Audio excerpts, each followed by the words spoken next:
So what I did to try and quickly figure it out is I just, instead of it being Point Loma campus only, I highlighted all the campuses and the filter remains for last month, right? Because that's what we're looking at. I'm in September, I ran the report in September, so it's saying last month means August, which is the Vitals reporting month, and it looks like total we had 7 groups close, and then if I want to see which campuses, it looks like City Heights and East County are the ones that had it. So it does make sense then that Point Loma would have 0. So that's just a quick way to check.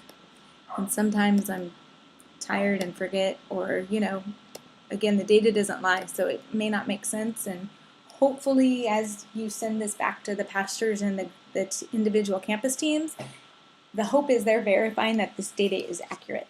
And so we're helping each other check and make sure. I have to trust that what I'm seeing here is correct because I'm over processes. And so if the process is working smoothly and we're working in conjunction, then I can rest assured.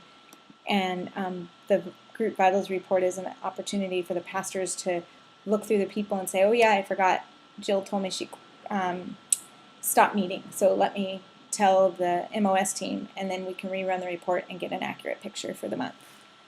So now that I have one campus done, I will change the name to Point Loma, and I will make a copy of this. Mover copy, and then I select PL, create a copy. Okay. So these are our metrics. We've got count, leader count, attendance, and then inactive. Those are our metrics. So now I'm just going to change it to City Heights.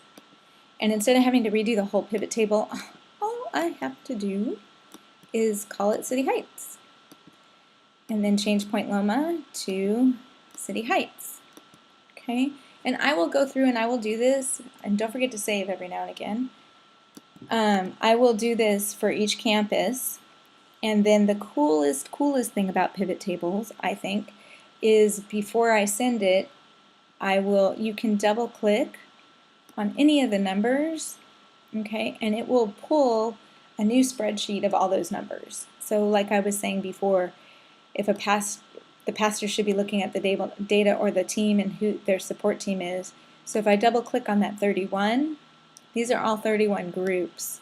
So now I can include City Heights. This could be the roll-up page, right? City Heights dashboard. Oops, spell it right. Vitals. And then this could be Vitals data. Okay?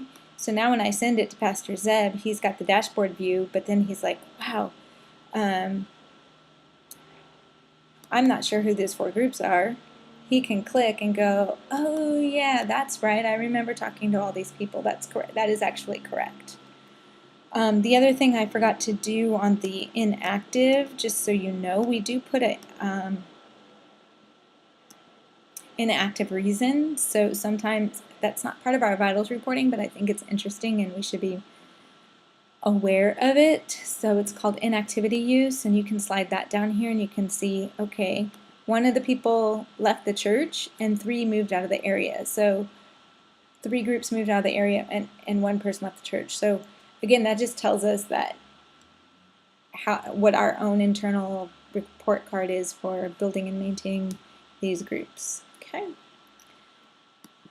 And that is Group Vitals. So again, I will make these spreadsheets for each campus pastor or groups pastor, and then email them out for verification. They make any additions or corrections. I update the database, and update the Group Vital reports. And that is how I do Group Vitals every month.